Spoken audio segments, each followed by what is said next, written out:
are thrilled to have on campus for the next 12, 14 days. And then here at the Digital Humanities Seminar this afternoon, Professor Paloma Vargas Montes, who holds a PhD in history from the École des Études en Sciences Sociales in Paris and in Hispanic literature from the University of Navarra. She's an assistant professor at the Tecnológico de Monterrey, where she teaches medieval Spanish literature and Spanish Golden Age literature. Her research focuses on the ethnohistory of the Mexican indigenous people by using textual criticism and book materiality approaches in the study of primary sources. She specializes in ethnohistory of the Nahua people of the Valley of Mexico in the 16th century, and the Coahuilteco speakers who lived in the Texan missions in the 18th century. In 2016, she edited, along with Blanca Lopez and Donna Cabalin, the volume Print Culture Through the Ages, Essays on Latin American Book History, published by Cambridge Scholars in the United Kingdom. And her critical edition of Diego Duran's Book of Rights was published by El Colegio Mexico in 2018. She's a member of the National System of Researchers in Mexico and belongs to an external researcher to the Centre pour Recherche de l'Amérique Pré-Hispanique, so Pre-Hispanic America, from the Sorbonne, and the Theater and Party and Ritual in Spanish Monarchy, 16th through 17th Centuries Project, which is supported by the Ministry of Economy and Competitiveness in Spain. Professor Paloma Vargas Montes directs the Master in Humanistic Studies, an online program of the Tecnológico de Monterrey, and coordinates a Master in Digital Humanities, an online program that the Tecnológico de Monterrey is about to launch in January 2020. So please help us welcome her here today. Thank you. Thank you very much. I want to thank the University of Kansas Library, the Institute of Digital Research in the Humanities, the School of Languages, Literatures and Cultures, the College of Liberal Arts and Sciences, the Center for Latin American and Caribbean Studies, the Indigenous Studies Program, the Center for Global and International Studies, the whole Center for the Humanities, and the Office of Diversity, Equity and Inclusion, as well as the departments of Spanish and Portuguese, History, Anthropology, and American Studies, for giving the resources through this academic exchange to create a dialogue about digital humanities between the University of Kansas and the Tecnológico de Monterrey. For me, it's a great honor to be here, and today I am a representative of my colleagues, the Faculty of Digital Humanities of the Tecnológico de Monterrey. My deep and most sincere gratitude to Betsaida Reyes and Brian Rosenblum for making this possible. Buto is an underground avant-garde dance created by Tatsumi Hikata and Kazu Ono on post-Second World War Japan. Buto can be practiced, can be researched, but is elusive to be defined. Buto has methods, approaches, and styles, but remains free to be interpreted by the practitioner. Buto has developed in the world through nodes, following the scheme in a big or a small city. A key person who connects at some point with the discipline starts making community by teaching and bringing people together, which allows the exchange of ideas and practices. That is how the Barcelona Buto is different from the Parisian or Mexican one, but in the base, they share an essence, a structure, a call. I understand digital humanities as I understand Buto, as a community of practice, as a constant debate, as a conglomerate of tools, methods, and interpretations, as a transversal competence that the humanistic studies students must have, as something we are creating right now in our effort to embrace it, define it, and live it. Kind of a lineage, but in a global and inclusive way. The approach, philological digital editions. I prepare my doctoral research on the University of Navarre in a research center dedicated to the creation of philological editions of the Hispanic Golden Age literature. Around 2010, at the time you created the Institute for Digital Research in the Humanities, at the GRISO, the Professor Álvaro Baraibar was responsible for the development of Digital Humanities scholarship at our research center. Even though the term Informática Humanística had been used in the peninsula years before, the Humanidades Digitales or Digital Humanities concept was recognizable by 2010. At that point, the efforts were located at a divulgation level.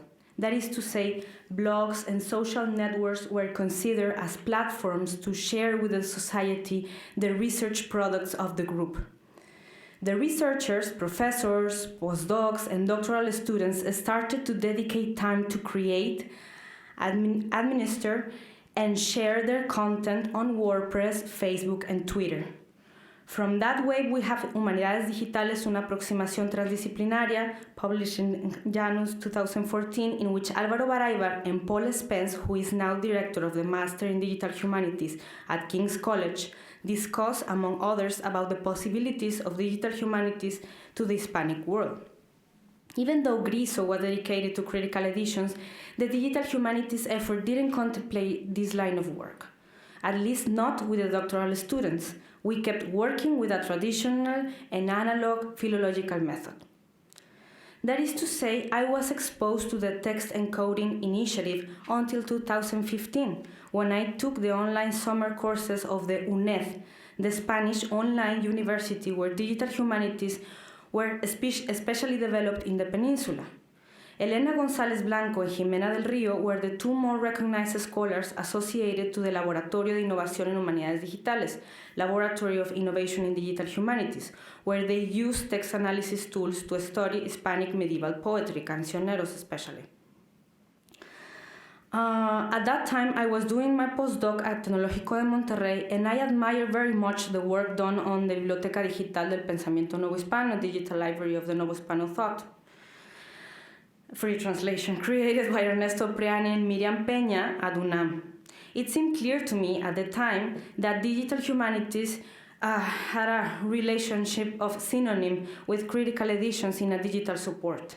And even though now it's so much more, it is unquestionable that it is a significant and clear branch of the digital humanities scholarship. For example, the Digital Humanities Scholarship developed at the Autonomous University of Barcelona today is mainly focused on philological digital editions. In fact, the ProLope research group dedicated to the study of the Golden Age literature is working with the Royal Academy of the Spanish Language to develop digital humanities projects of this kind for the dissemination of Hispanic literature. At 2017, I got the assistant professor position at Tecnológico de Monterrey, and among my responsibilities, I had to be the director of a 100% online Master on Humanistic Studies, a 3-year postgraduate program with 3 lines of specialization: history, literature, and ethics. The Master was created 20 years ago and have more than 400 graduates. Tecnológico de Monterrey has a long tradition on online postgraduate programs, especially in the area of education, and in the last 20 years it had an important impact on online education in Latin America, especially in Colombia and Peru.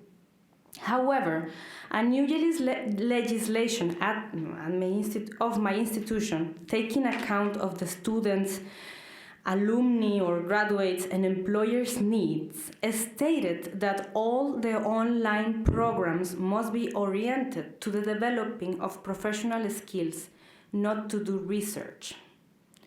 On the other hand, the digital humanities question increased interest and relevance among the faculty of the School of Humanities and Education. Yeah, the Digital Humanities were more study among the faculty. That's what I wanted to say. And finally, the current online master clearly needed a new curriculum, a renovation. On that intersection of the aspects, the authorities of my institution gave me the mission of substituting the traditional online humanities program into a digital humanities online program. To put that figure in the map. The challenge and adventure began. As the building capacity for digital humanities framework indicates, digital humanities scholarship generally emerges from the faculty. A group of professors who belong to some department and discipline and on the development of their research have found on digital humanities a rich field to expand their works. On our case, this group was situated on Mexico City. On one side, we have the professors who work with the Red Humanidades Digitales, focusing on philosophy of technology primarily. That is the case of Dr. Paola Ricaurte, who is a linguist. And from the communication department, more members of the faculty supported the digital humanities discussions, especially on terms of digital narratives and data journalism. Especially Dr. María Elena Meneses, who worked closely with the Richard Rogers, who worked closely with Richard Rogers and applied the digital methods on our curriculum and machine learning for data journalism on her research. In a certain way, the tradition of cultural studies and their intersection with social studies evolved to the digital culture and society line. Maria Elena died in 2018. This presentation is dedicated to her memory. The project of the master, the methodology for creating an online program online. For the establishment of the cloister, I don't know if you use that word in English, but we use claustro, no? The group of professors who create the program.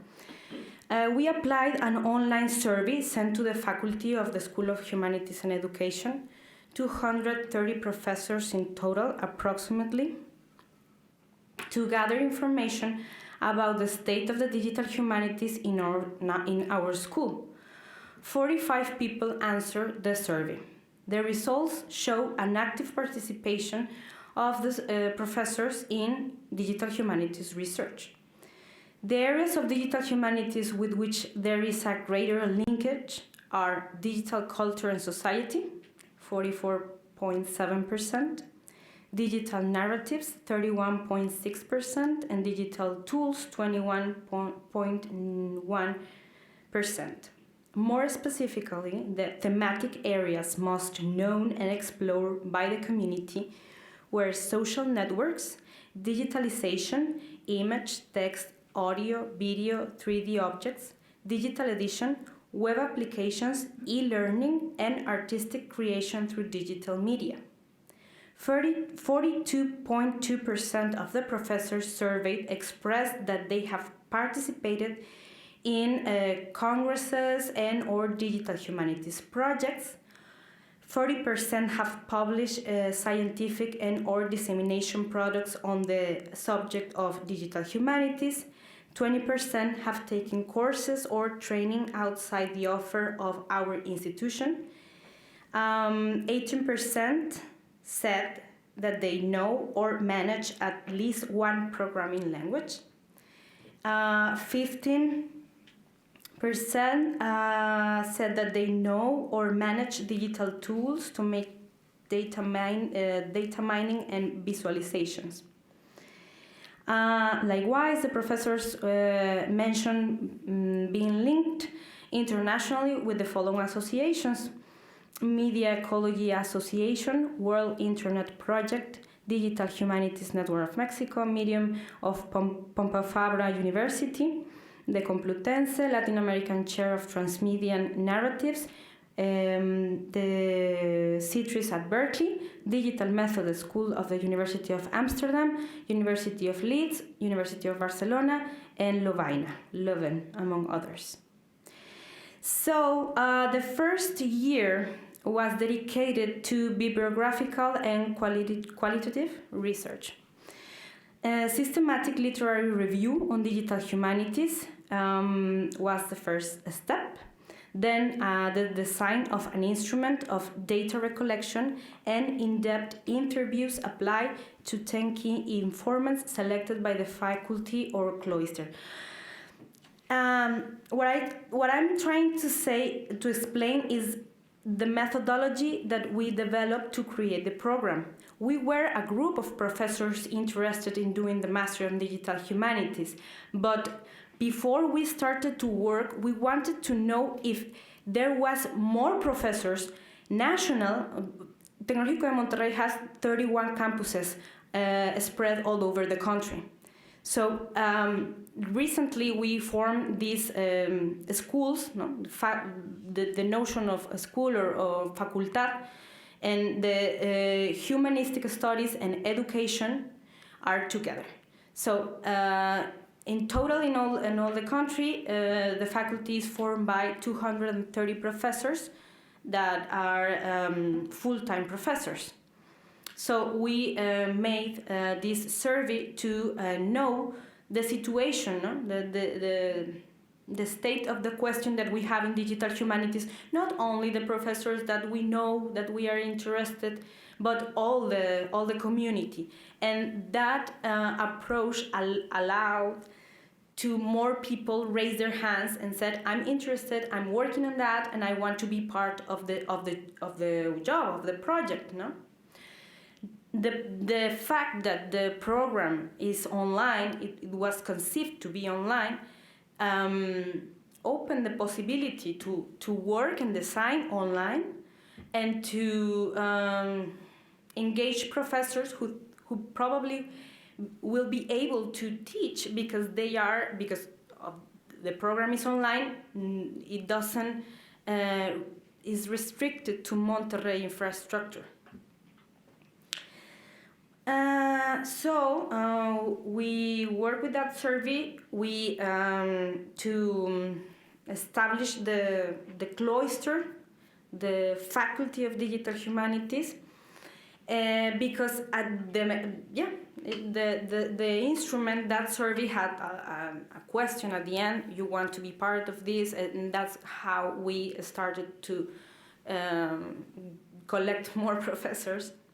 And then when we were like a community, like a group, we started to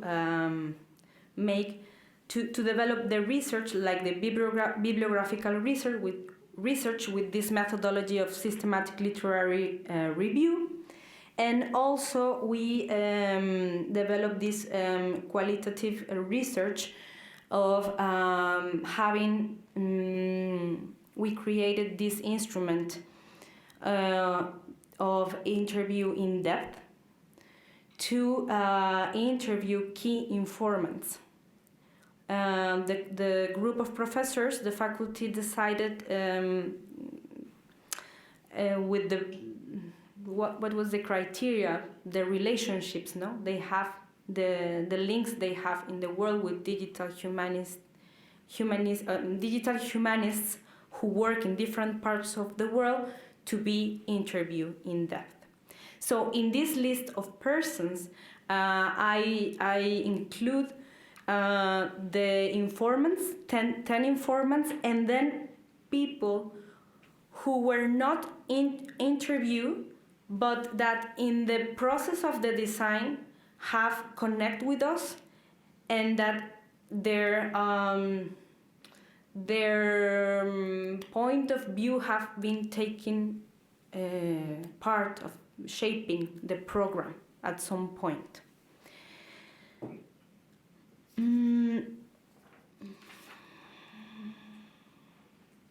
So more or less the order is like chronological. In fact, Richard Rogers, by his relationship with Maria Elena Meneses and the School of the Digital Method was like the first person who was involved with the design, and well, it's more or less like we work with them.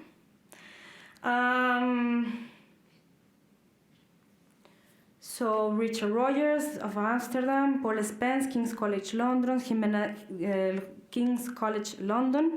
del Río from Argentina, Universidad de Buenos Aires, Ernesto Priani, UNAM, Miriam Peña Pimentel, UNAM, Miquel Termens, Universidad de Barcelona, Glenn Worthy de Stanford, Edgar Gómez Cruz, Digital Ethnography Research Center, Virginia Brusa, Universidad Nacional de Rosario, Argentina.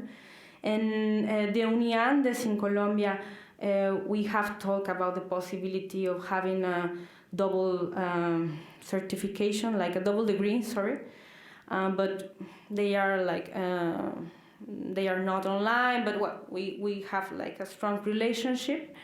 And also with Cork, they have an online program of 1 year cultural digital culture and society. And well, Brian, I think that from that list of key people, Brian has been the one that gave us bibliography, specific references, method, manuals. All the support that he has given us has been very, very important. Market study and a focus group were also conducted with all the available data. The cluster of 15 professors from Monterrey, Mexico City, Guadalajara, Querétaro, and Puebla started to design the curriculum. All the design was made online. We used Google Drive, and we had our meetings using Zoom. To make decisions with the faculty, we used Google Forms. To create surveys, do proposals, and have discussions, even that is not Digital Humanities ones. Also, the Master of Digital Humanities was created in an intersection of elements, an institutional renewal of curriculum which affected all the undergraduate programs. Tech 21 model. The model is defined by 3 main characteristics. Educational design based in the acquisition of professional competences. Assessment based on problem-solving situations of real life. And association with a partner of learning that is like an institution or enterprise, possible employers. So the program. After long discussions, we came with the basics of the program. The Master of Digital Humanity aims to train professionals with the necessary skills to create human sense in the environment of the complexity of the digital society through the study of cultural practices in the digital environment from a humanistic perspective that integrates the ethical point of view with the understanding of social phenomena. Through the creation of digital projects, analysis and of trends in social networks or digital ethnography, and also cultural entrepreneurship products, among others, the Digital Humanities constructs a productive, sustainable dialogue and generator of well-being between the community and technology. The objective is to train professionals capable of establishing dialogues between technology and the humanities with a critical perspective and human sense, to generate interdisciplinary, responsible, and ethical dialogues between society and the digital world, create cultural heritage projects, analysis of trends, and creative. Now, yeah, I already said so. Well, the idea is that we created this program thinking of the digital humanists as a type of translator of worlds, the world of the humanistic studies and the technological world. We are a university that has a heart in the development of TI, technology and computer science and engineering, and the other part of the the other main part of the university is all the entrepreneurship and business call or nature. So we needed to try to make sense and trying to create digital humanities from our ecosystem and according to the needs of according to what we think are the needs of our society, right? We tried. So the method of the competences, not like to create a curriculum based on acquiring professional competences, made us discuss a lot about what digital humanists do and what they do to be paid for. That was the enigma, the esfinge, no? Because we have to answer that. The jobs. So because of the online program, because all the aspects that we have to, it was like you have this land to create a house, but you have to put the house in this piece of land, you know. So you have to create sense with these limitations, no. So we came with these competences. Integrates the humanist tradition. That's what the alumni or graduate is capable to do. No?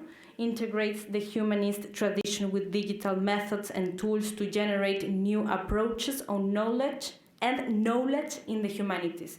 Is the way we put the research there, right? Like very general, but it goes to the core of the humanistic work, no? Creates projects on digital platforms for the dissemination of cultural heritage. Is the competence that is related with the digital editions, with the management of libraries and archives. Analyzes cultural practices in the digital environment from a humanistic perspective, which integrates the ethical perspective with the understanding of social phenomena. That's the competence related with the work of the digital ethnography, the analysis of social networks, the digital methods at school, and it also wants to or pretends to respond to one need that we found in the focus group. Because the focus group was, we have two focus groups, one in Monterrey and another one in Mexico City, and it was integrated by academics, but also people from the media and cultural enterprises. And we had this general thought or this need. They told us that we needed to have people capable of making sense about what is going on the digital world. Ethics. They wanted ethics. Counseling, people who can say something about the Me Too movement, about what we are doing in our digital identity, you know? Like an application of traditional like philosophy and ethics on our reality. So manages visualization tools and data mining for the generation and dissemination of humanistic knowledge. Applies the academic digital edition as a means of knowledge transfer within the framework of projects to disseminate the library, archives, and museums heritage.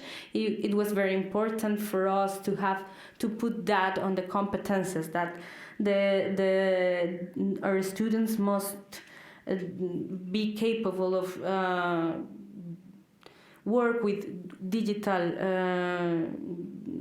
editions of philological approach, manages digital narratives and the phenomenon of writing both in its literary dimension and cultural practice, like literature on the digital, and entrepreneur projects into the field of cultural and creative industries that can be innovative. I'm going to explain myself with more detail with the cases, the case studies of real people interested in studying the program. So we have, this is the curriculum. It's not a research oriented program. Is a professional oriented program. Is online, 2 years, quarterly, 14 courses. It will begin on January 2020 and it will end on December 21. 2 courses each quarter, which means that our students will be part-time. They will keep their works, their jobs. And we have 3 types of courses. The fundamentals, they are the courses in which the students will approach to the state of the art on digital humanities, history, branches, problems, theoretical discussions, limitations, methodologies, and tools. They are digital humanities fundamentals. Entrepreneurship and innovation is a course that we must have in all the online programs that we have on the School of Humanities and Education. And we are trying to put there the sociability, sustainability, the sustainability roadmap. That's the part when the students will have like this notion of why I'm doing a digital program, what is how much it will cost, etc. No, that will be our approach. Digital technologies is also a fundamental. Information architecture for digital content, digital methods, and philosophy of technology. We have 5 elective courses related to the 3 lines of generation and application of knowledge. 1, digital culture and society. 2, cultural heritage. And 3, cultural entrepreneurship. The postgraduate course is these type of courses are flexible in nature. The student can take his 5 specialization courses from an offer integrated by these 3 lines, which allows him to create his career based on his professional project. That is to say that we don't have like 3 we have these elective courses in the pool format. He can take 5 from the offer of 12. And digital projects that we have to put them there in the middle because our authorities were very worried about the, I don't know the term in English, but to achieve or protect that the students finish in time the program. Terminal efficiency, something like that could be, no? No, well, that's digital project. Throughout 3 quarters, the student will carry out a digital project linking with a training partner, and a partner of learning, leaving evidence through a linked project of the competences acquired. That is to say that we have, that's very important for the Tec 21 model.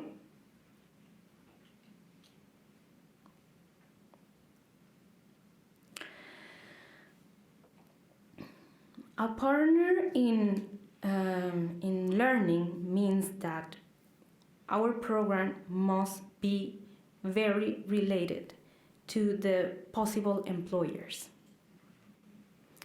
So a partner in learning can be the enterprise industry institution where our student works and he can do his project in the place where he's working, or the partners that we are gonna offer to our students.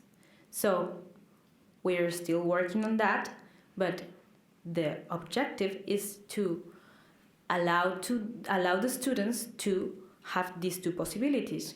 You want to do your digital project in your work, in your job, or you want to do it on these possibilities, like at least one project for each line, okay, of knowledge.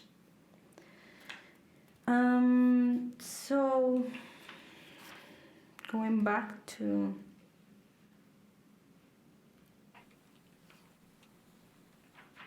about the lines. Okay, these are the elective courses. Digital culture and society will address the analysis of cultural practices that are carried out in the digital medium, the foundations of the digital humanities, the philosophy of technology, the epistemology of science, new media and digital culture, data journalism, network analysis, data mining, among others areas of a specialty of digital humanities. They are enrolled in this line. It will address the use of visualization tools and data mining for the generation of humanistic knowledge. Cultural heritage will focus on the creation of digital projects for the dissemination of cultural heritage and the study of academic digital publishing as a means, as a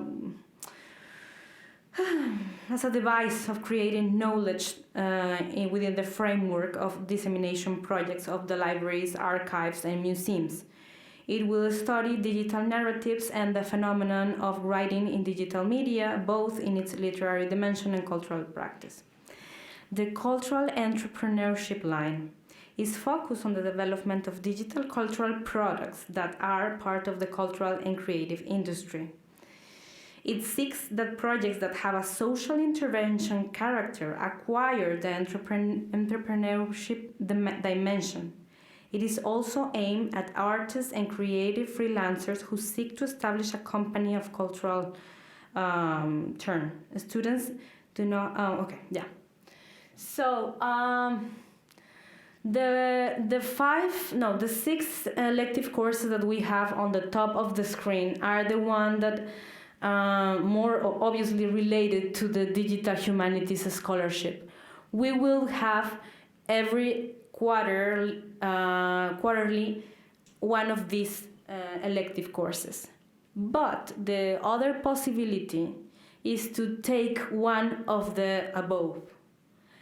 Those courses above are offered by are offered by 2 other programs that are being launched at the same time that us, specialized on educational entrepreneurship. So it's like our scope on cultural entrepreneurship is materialized on those elective courses. So in that part, on the cultural entrepreneurship part, I want you to be open-minded. I know it doesn't sound like digital humanities. I know. But it is related to that part of digital humanities that has a foot on social sciences. It's the part that needs to be related with social justice, with social innovation, with the social responsibility. And I think that with the examples of the projects that we are designing right now, will be more clear what we are talking when we talk about cultural entrepreneurship. So the digital humanities that we have conceived at Tec de Monterrey have these characteristics. The importance of not a thesis. We are not proposing. I think that's something that we have to keep in mind. We are not thinking on a research program, and that put us in another part of the map. What our students will do are digital projects. And what type of digital projects were the ones that can help them to get jobs? Where? On the creative industries and cultural, on the cultural and creative industries area. Another aspect that is very important is that the design was made taking account of this educational model named Tec 21, Tec 21, and it's interesting because it's the first time in the history of my university, my 75-year-old university. It's the first time that we are gonna change at the same time all the programs, all the undergraduate programs at the same time. And we have worked on that for, well, the faculty like 3 years, but the project has like 6 or 7 years working on. And we are going out on August in a couple of months. So it's a very important moment in the history of the institution, no? Where this master is like being nurtured by this ecosystem, no? Of change.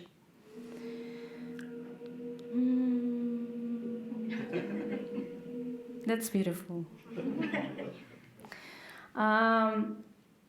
We have, I was talking to Ryan this afternoon about that special collection that we have, the Cervantina. It is an important library that we have there, mainly history of Mexico documents. And we have, that collection must be part of the projects that we develop in our master. I always think that is a natural laboratory of digital humanities, and I'm sure that in a couple of years I will bring you great news that we can, with things that we can do there. We have a faculty, even though the program is not a research program, the faculty is integrated by members of the National System of Researchers of Mexico, and in Mexico it is kind of a big deal to be there in that system, which in a certain way supports the idea that the program is made by serious people. And also that we have worked a lot on having like these relationships, these relations and linking with leading universities like you, and like Cork and Humanidades and King's College and UNAM, etc. So the model, the Tec 21 model, we have a specific, all the efforts of the model have been developed for undergraduates programs, and we have like a specific proposal for the digital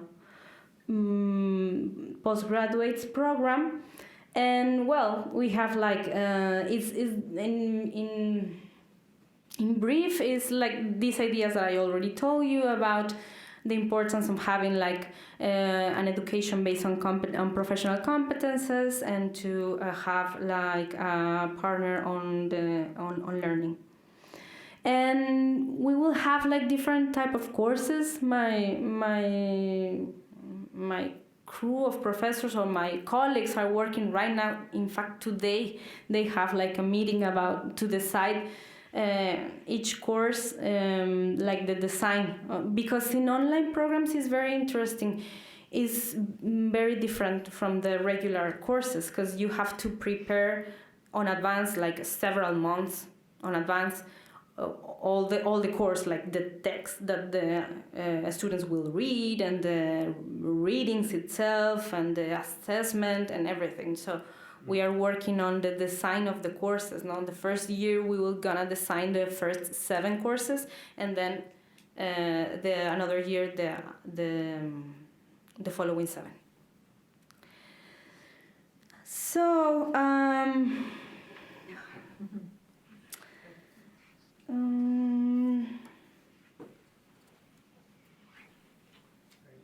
okay. So I wanted to address this subject about what is and what is not digital humanities, by saying that digital humanities scholarship is shaped by the projects of the academic community that experience or that works on it. So we made this exercise to think how the students that we are gonna receive on January can develop projects with the faculty and the projects and the research groups that we already have.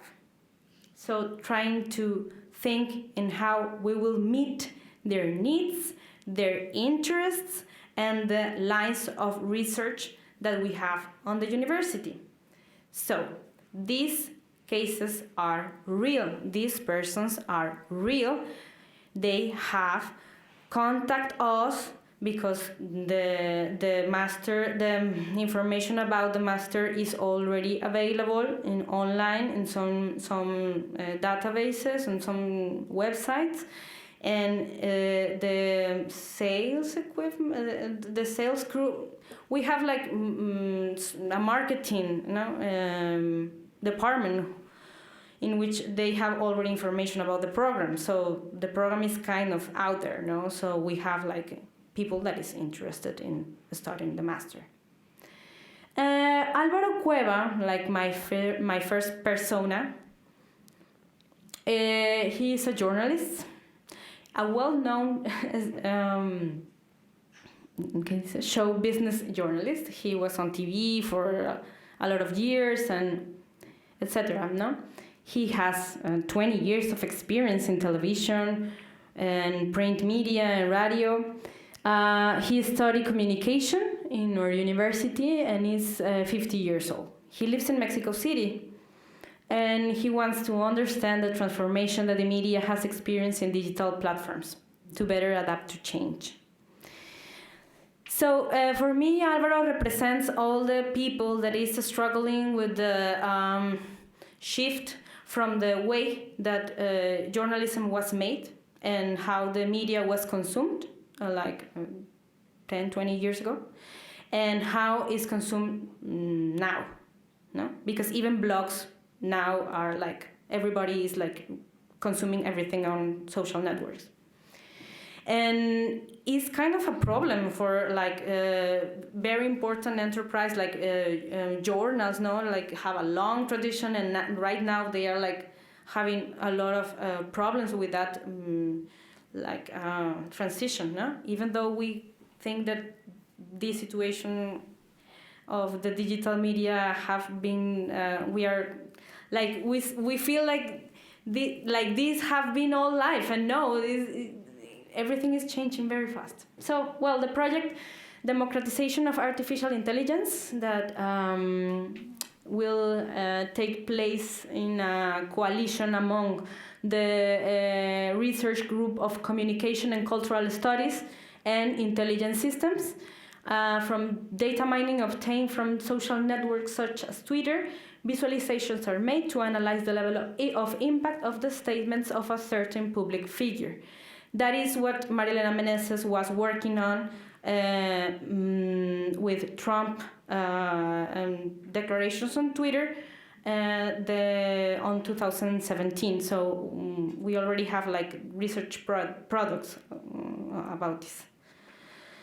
Lula Montes, she's a freelance editor. She's 25 years old. She develops content for a platform that is dedicated to promote digital education, e-magister. I don't know if you know it. She develops content for a digital company.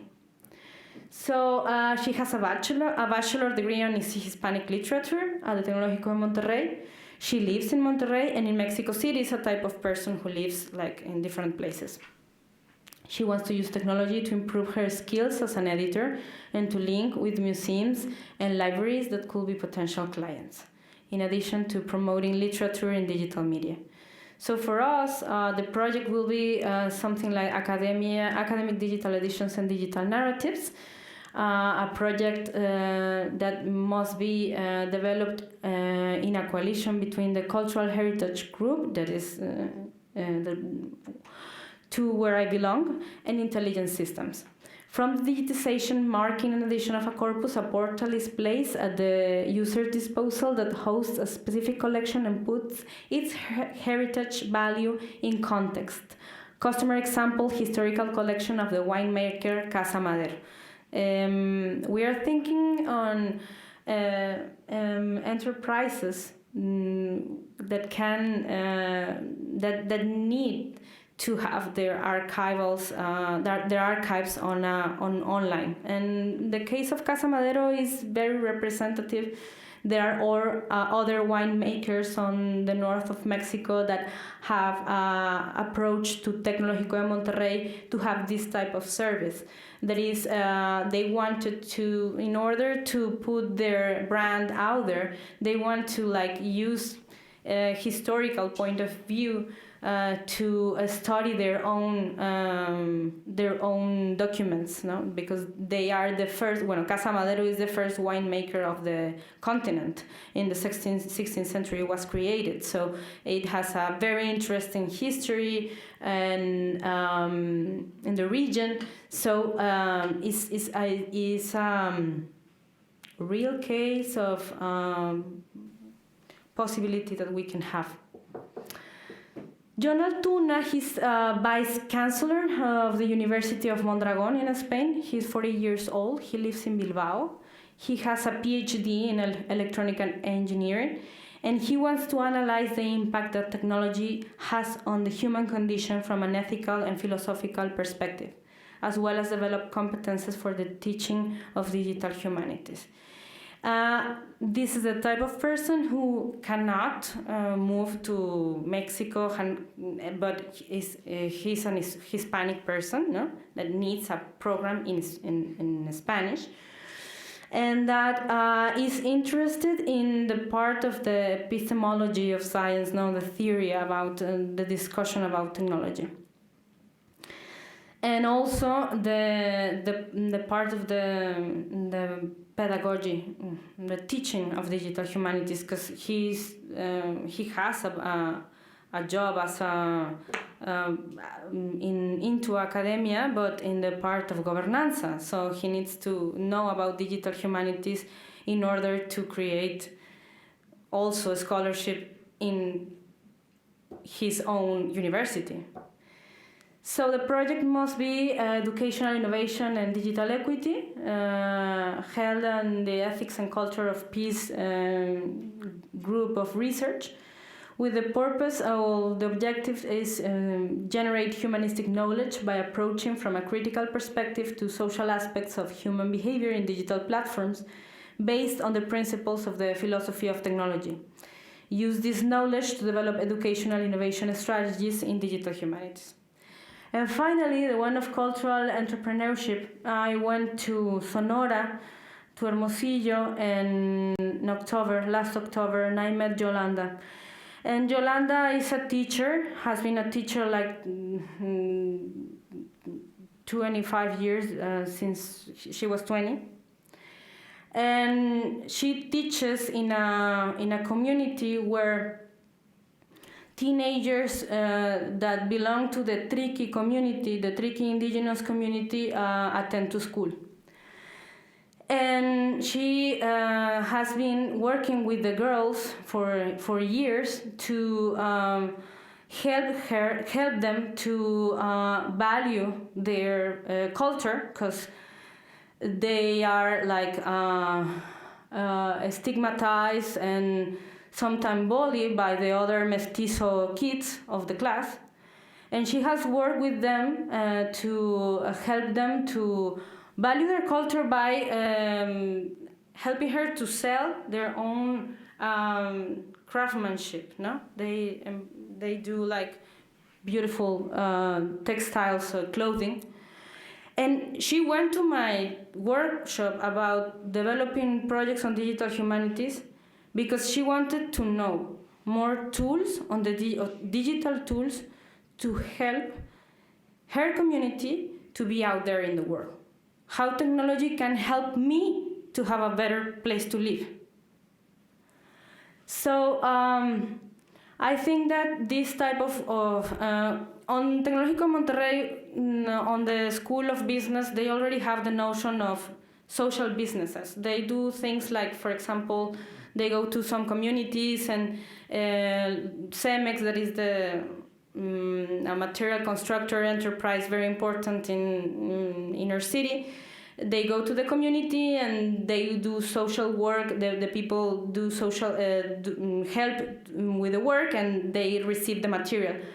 But there is nothing that takes account of the cultural heritage of the groups that are on a difficult situation.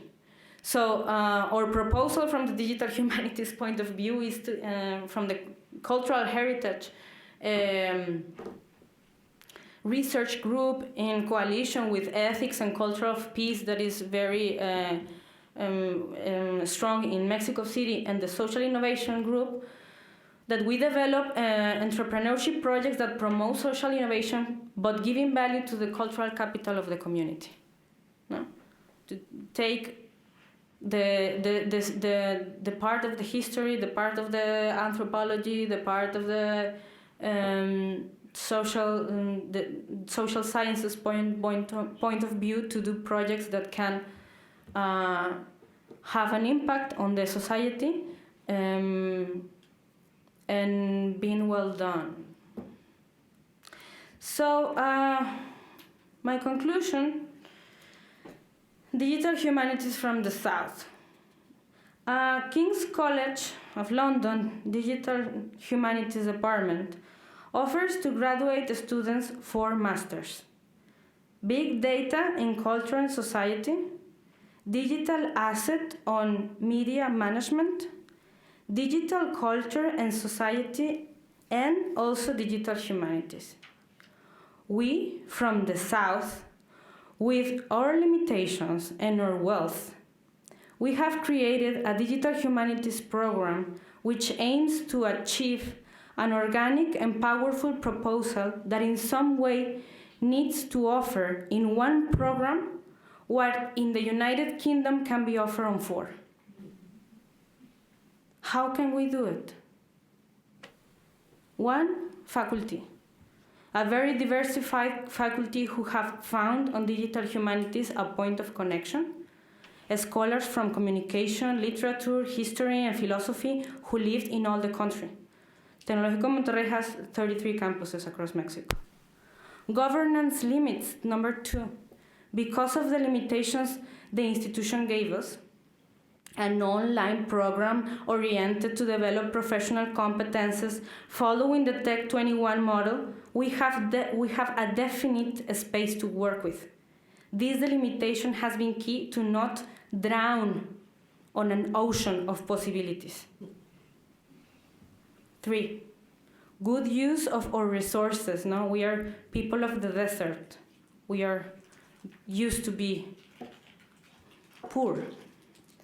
The tradition of online education, the infrastructure of the virtual university, the technological tradition, which is particularized on the collaboration with the Intelligent System Research Group of the School of Engineering and Computer Science, the entrepreneurship and business tradition supported by the School of Business. What I want to say with this is that we grab our resources that we have in the university, and we try to use them well. And for connections, go and see the world. On this journey, we have found a global community helping, providing guidance, sharing experiences. We know how jealous we are, the scholars. We treat our discipline or authors as a property to be defended from outsiders. Digital Humanities is not like that. I have found the logic of the community of practice, generosity, and openness. We from the South are worried, very worried about our students getting jobs and living on a decent wage and preserving their mental health. We are aware of the privileged position Tecnológico de Monterrey has in Mexico, a strategic position to generate social shift.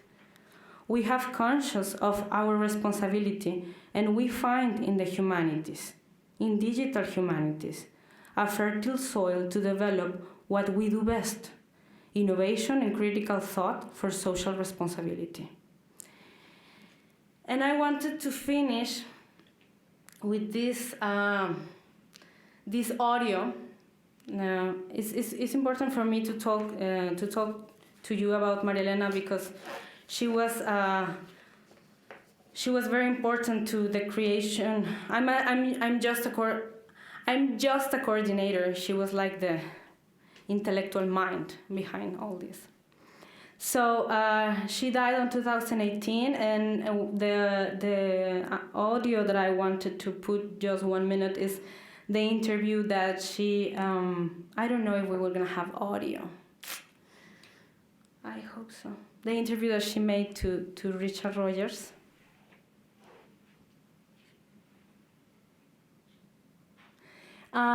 This is an article she published on CNN about the time that Trump was on campaign, and she analyzed the Twitter, his Twitter account. No, I think that we don't have the audio. Can we? No? I don't know the system. Okay. Well, maybe just the audio of the.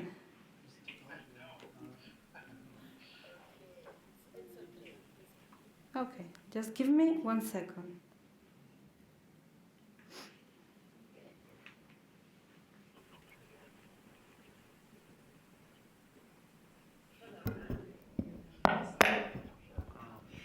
How are you, Richard?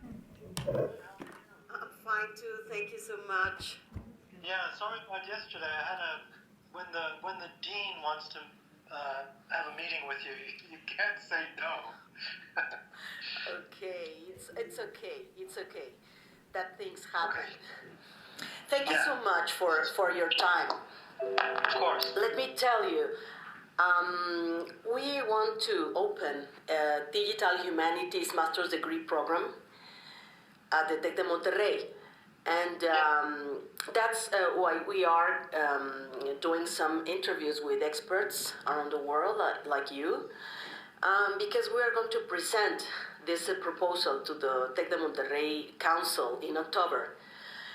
And I have 5 questions for you, Richard. Can we start? Yes, of course. The first one is... So to her and to my faculty, this effort. Thank you very much for hearing me today.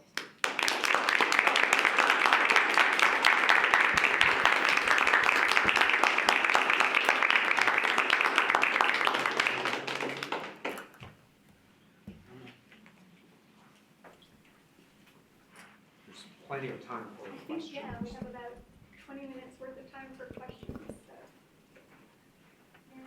Thank you so very much for this extremely and extraordinarily rich and nuanced approach that I think we haven't quite got to in the North, if you call us the North. I have one big question and sort of maybe one little question. The big question is you're arriving at the distinction between research and what's research, what's professional. That is a vexed question for a lot of us because my way of thinking is that is the problem the given understanding of distinction, or should we open up what we mean by research? So that's kind of the big question. I'll let that be my question, you know. Is the problem that we just have to accept what those two conventional understanding is, or should we challenge this notion of what constitutes research? You understand my question? Yeah. Okay. Yeah. Yeah, thank you very much. It's very interesting. Yeah, because I think that I presented like two things separated because we have on the like thinking in the administration part, no, we have a master in humanistic studies that is dedicated to create researchers to go to the doctorate program. And the online program had like this, like in a medium part, no? Like he was in the middle. The one that I'm directing right now and is close to new alumni, the one that it will be substituted by this proposal. And I know and what you're telling me it was kind of a discussion when I was working with Maria Jose, the director of the Master in Digital Humanities in Bogotá in la Humanidades, because for her it was clear that research methodology was necessary to develop any project of digital humanities. So if you take out the part of the research, what are you gonna do? You know, it's kind of, okay, yeah, we are gonna have it, but like the methodology, no, it's obviously, the way is obvious to me is because when I present you the projects, they are anchored, they are related to research groups. And because of the faculty that is running the program and that will like give the program are researchers. No, we are not working like with professors of the creative industries areas that just will that just come and give a class. No. We are the faculty of research professors. But I think that my main neurosis on separating that is because the authorities were very clear that they don't wanted an online program with a thesis. Okay. That was the restriction. No thesis and not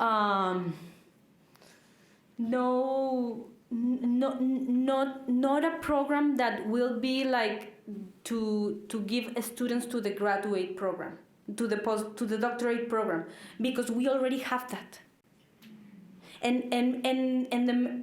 We already have that, and we can give to our students of that master's the possibility of scholarships, no? Like the stipend and the how do you say matricula? the enrollment, the tuition, no? The scholarship for tuition and for a stipend, and so they have to be full-time students. And an online program, we cannot. The Council of Mexico that gives the CONACYT that gives the scholarship doesn't take account of the online students, because the online students for as natural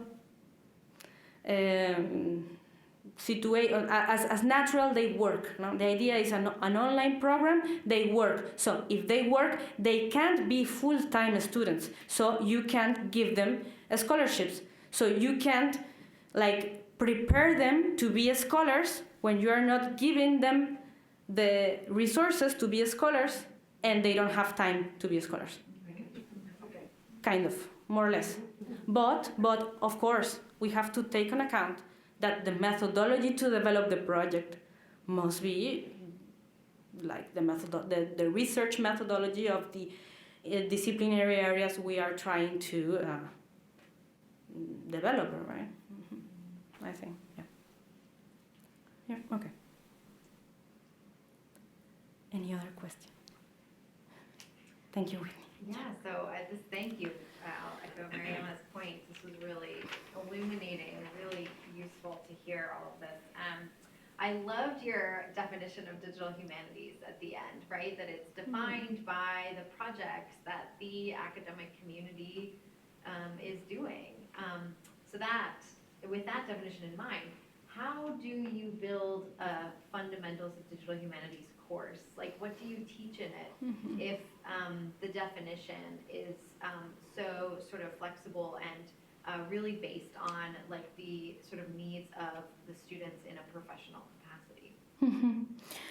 Well, we are working on we have the the main structure of the course.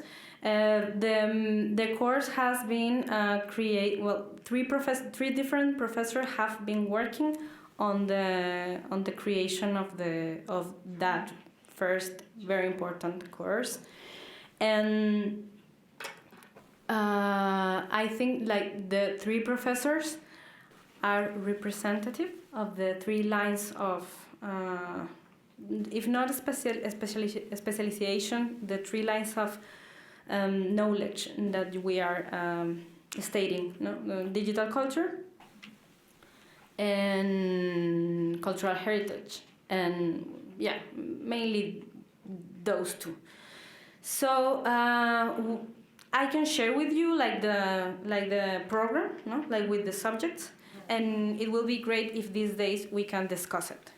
Yeah, because it's the next point, like the next stop, that first course, because all of this is a proposal, it's a planning. Now it gets real because we are gonna start to create, to design the courses with the activities and the text and everything, and at the same time I'm like having interviews with students that are interested and are asking when they are going to take Python. So this moment and this stay is key, and yeah, I think that we are gonna we at Tech, we're gonna have like a very rich experience with this relationship that we can do between you and us. Yeah, hopefully. Thank you. Yeah.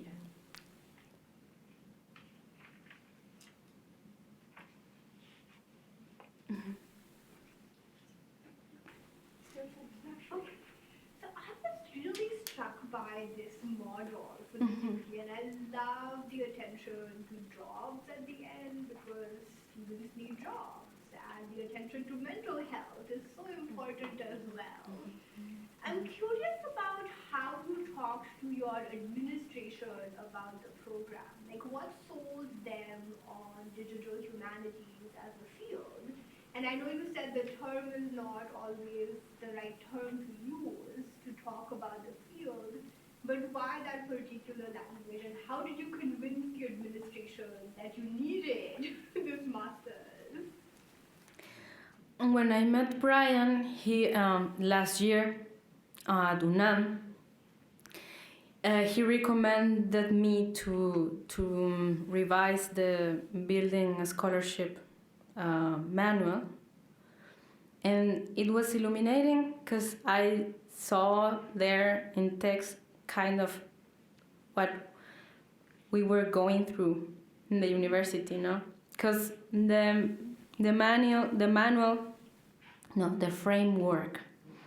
framework shows different like types of models to develop digital humanities in the universities.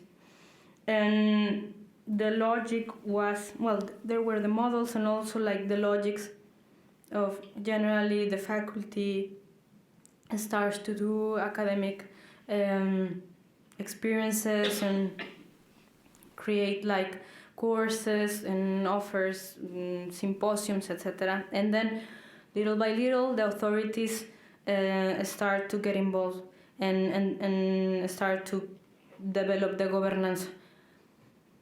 For us, it was like, you have to do this. We need a program on digital humanities. We had the order to do it, you know? So it's kind of unfair to say so, because maybe it was my experience, no? I mean that there were Paola Ricaurte and Marielena Meneses have been working on digital humanities for a long time. How they convinced that the field was, I think that the innovation, the concept of innovation to which the university is very related to and very open to, no? And so because it's a young university, because for example somebody told me one time, like, because I was like very insecure about everything, and somebody told me like, look, at UNAM they will take years to have a program. Years, because it's like so structured and so like, it's very difficult to move the strings to do this type of things. And you have the opportunity because your university is like open, and they like, well, kind of and we started to trying to do the best we can, and taking account the perspective of all the persons involved. But I think that the innovation discourse or speech, it was important, and the other one, like, humanities are in crisis. What we're gonna do? Digital humanities, no? The technology is going to save us, no? Like this 19th century imperialismo decimonónico, kind of train of thought that is still like inside our hearts, no? Like, or faith in science. And so I think that maybe it was like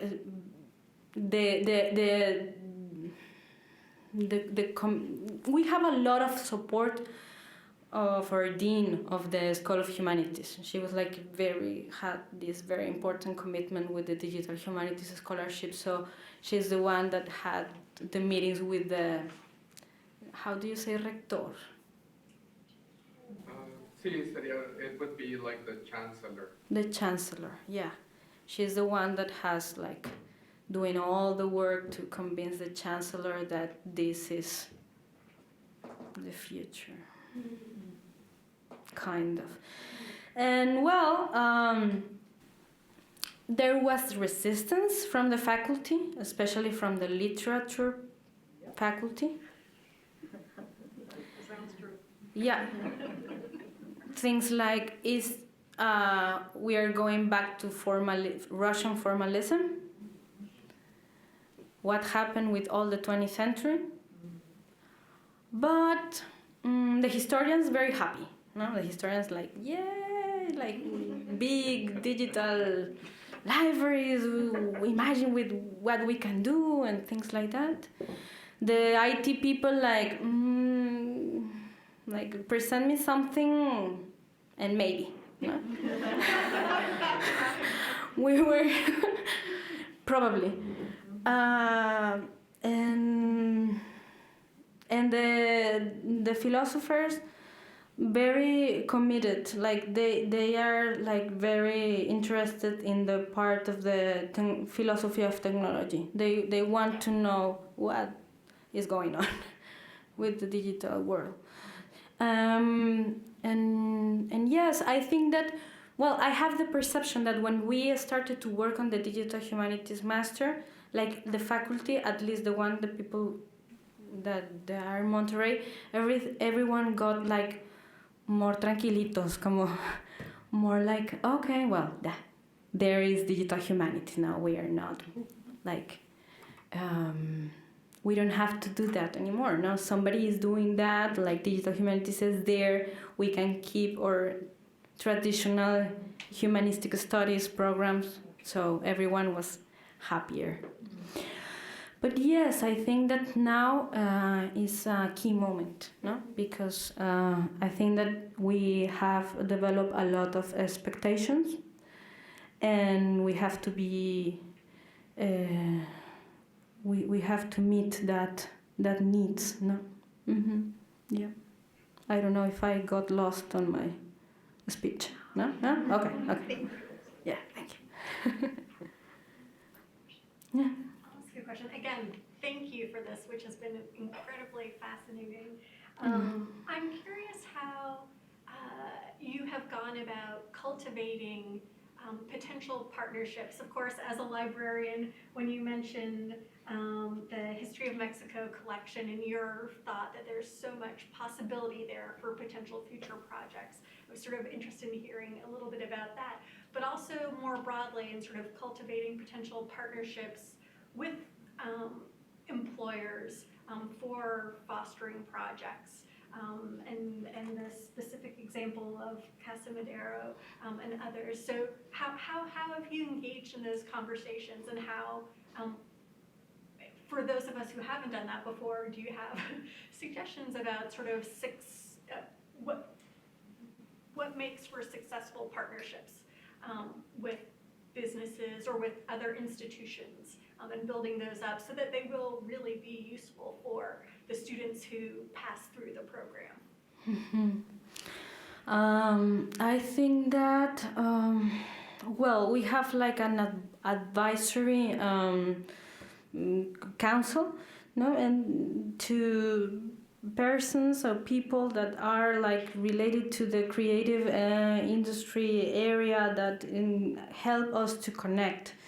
But I think that is like, in general, like having in mind, like being obsessed with this idea of trying to make a living of the humanistic studies that put us in situations where it's very important to create the connection and trying to give the student. We have an ecosystem where we have to keep like the rigor, the academic rigor, and at the same time being all the time like thinking on possible jobs.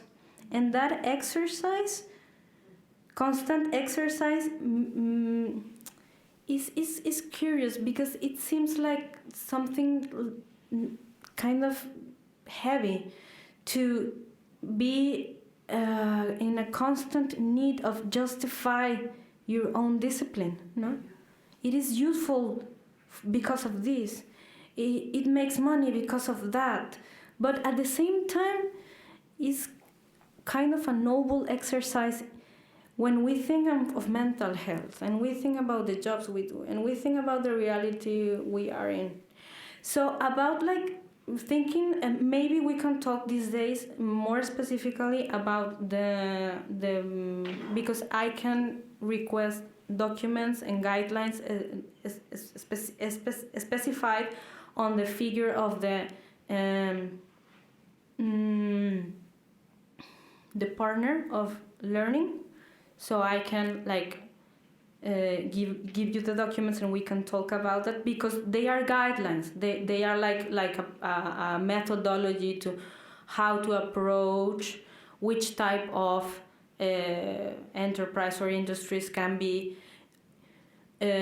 partners, etc. No, and what happens if they drop you in the middle of the project? No, because that's something that can happen. No, they don't have any more budget or something happen. No, and you are in an institution of education, of higher education, and you have to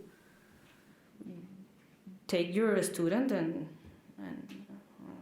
o sea, you can depend on them, but it is important, it is useful, it is good for the students, and is a part very important of the model, of the design of the model. We will teach the discipline as it must be presented to the students, but it's something interesting to take in account. I will share with you the documents, and we can discuss that, and maybe we can think on possibilities in our areas, not like a specific key figures, enterprises, institutions that can be considered as partners on learning. The concept in español es socio de aprendizaje. The translation, I think, can be partner on learning, something like that. Okay, well. And the Biblioteca Cervantina de Colecciones Especiales, the special collection, is a jewel, is the jewel of the crown. And these days I will, with great happiness, tell you everything about the Colecciones Especiales. Yeah, of course. Just comment on that question about your partnerships, because there's a model now here in the U.S., particularly community colleges, and I think some of the liberal arts colleges, where not so much at the graduate level, but students do get the benefit of a professional degree by going out and seeking clients.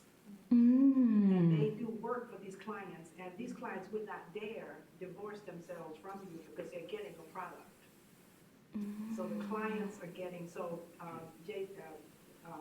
Johnson County Community College reaches out to look for clients, and the students in the beginning of the semester will go out and work with you in designing something. And the client relationship is one that nobody wants to break, because people are getting something at the end.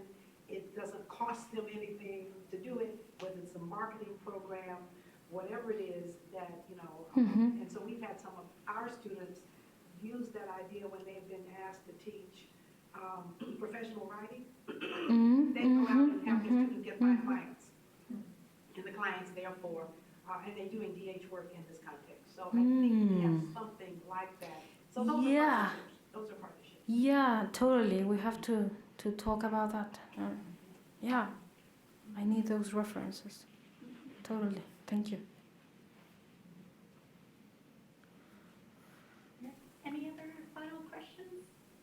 No, we will thank Professor Paloma Vargas Montes for her wonderful and inspiring talk today. So thank you. Thank you very much.